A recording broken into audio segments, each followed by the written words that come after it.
Good morning, Millennial Morticians. Happy Wednesday morning. Thank you so much for tuning in for another episode of this incredible podcast. Just a few announcements before we get started with today's episode. I look forward to seeing you guys at NFDA this October. We will be in New Orleans. I will be there answering questions and doing some promotions. And if you're there in person, be prepared to be surprised with a few surprises while you are there. And for those of you who live stream the podcast from wherever you are. The title of today's episode, I'm so excited to share with you guys, is Something Good is Happening Here. Something good is happening right here. I got the title for today's episode because I've been seeing you guys' reactions and your comments, your motivation, and just seeing how the Millennial Mortician audience has been growing and thriving, and just seeing good come out of this and us pouring into each other and creating an environment in a place where morticians all around the world, owners all around the world, funeral directors all around the world are being impacted in so many ways that I could have only dreamed of.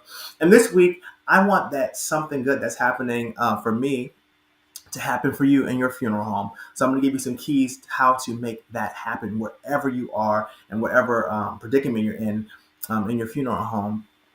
I got the title for today's episode, Something Good is Happening Here, because I had time to reflect on my life and everything that I've done and everything that I'm doing. And I saw a lot of good in times that didn't always feel the best. So today's episode, I want to give you guys some insight on how you can overcome your challenges and move past things that you think in your head are holding you back, but are really setting you up for something good and setting up the lives for others to have a better future and be more knowledgeable in certain areas because you've experienced those things yourself and you're still learning yourself. I would say my senior year in high school, I was diagnosed with type 1 diabetes, and I took it really, really hard. For those of you watching, this is probably the first time you've ever heard me even bring it up, let alone say anything. But I do have type 1 diabetes, and I was diagnosed my senior year of high school. Was really sick, was really sluggish. I didn't have that same energy, that same Millennial Mortician move that I encourage you guys with every week. I was down and I was out for the count for a little while, and I just did not know what was going on. So I started feeling better, and when I first got the diagnosis, it hit me so hard. I took it really hard because I just couldn't believe it. Came out of nowhere. I've been healthy pretty much my whole life, and then that roadblock in the road. And out of that have come so many great things.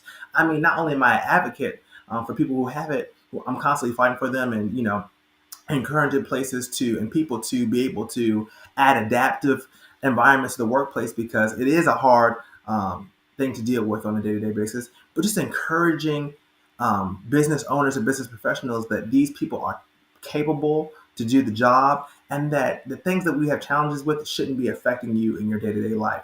You should be able to have a normal job, have a normal life, have a normal work-life balance in anything you do, and don't let anything stop you. Because there are days where I don't feel the best or I don't feel like I'm my strongest, but you keep fighting because you're looking at the bigger picture, and the bigger picture is something good's happening.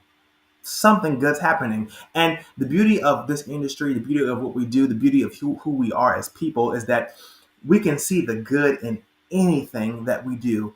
Even though death is the absolute worst thing that can happen to anybody at any point or any time in their life, you see the beauty of what we do, the healing that takes place, the good that takes place, the love that overflows in people's lives and pours into their hearts that makes them want to pick up the phone and call you and say thank you or drop something off the funeral home. I've had people drop off cakes and cookies and full dinners and stuff like that just because words can't describe how grateful they were because they saw the good in us.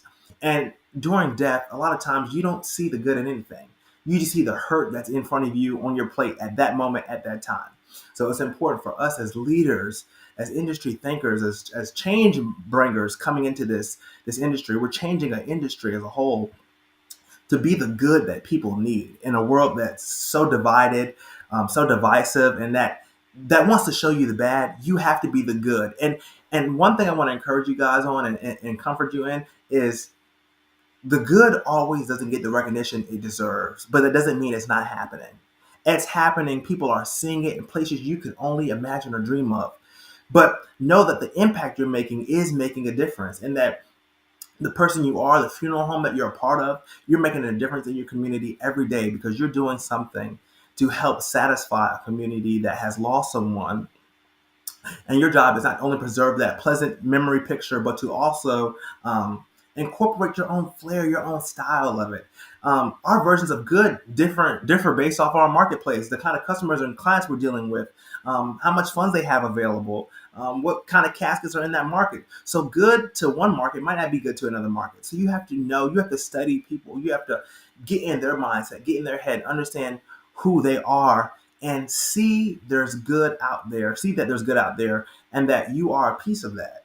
And the good we bring it goes so deep. It's so much deeper than anything else because grief is heavy. It's a burden, and it's our job to take those burdens off of people.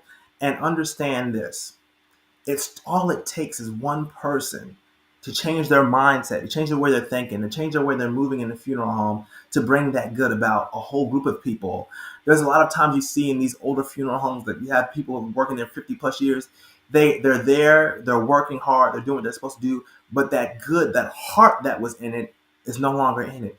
And when people walk in the environment, I don't like people walking in the funeral home saying, I feel uneasy or I feel uncomfortable. But that means they're not feeling that goodness. They're not feeling that love. They're not feeling that compassion that people are used to feeling. So you have to make your environment a place where people just walk in the door and they say, I feel like something special is going on here. Like something here is touching my heart. It's touching my mind. Like I feel the love going around in this place. That's how you know you're making a big impact on somebody's life, because the feeling and the emotion that you give off translates so much deeper and penetrates the hearts of so many more people. And with the use of funeral service live streaming increasing and more people getting on the internet, you now have a chance to touch markets that you probably couldn't have before the pandemic. And so how does that good translate in your technology? Are you giving people the best live streaming services you have to offer? Are you showing them that Faveo model, that those great companies that are giving birth to change and bringing people a product that they can love and appreciate in just so many ways, and they're able to have that memory picture in their head forever. That's the good that we have. And so this week in your funeral home, while you're doing your day-to-day task and you're working, and you may have some challenges, you may be going through some personal battles, you may be going through some health battles. I want you to ask yourself, ask your staff, ask the people that work with you, is something good happening here? Because if something good's not happening there, then I hate to break it to you all, but maybe you're in the wrong place at the wrong time. Or maybe you're there at the right place at the right time, and you're the good you're the good that funeral home needs at that time. Maybe you are the good that people have been waiting on. And so dig deep in yourself, put all that pain, all that pressure, your personal life, everything that's going on, put it to the side and realize why you did this job. You did this job because it was a calling, it was a gift, or because you had a serious interest in serving the people and being for the people, by the people.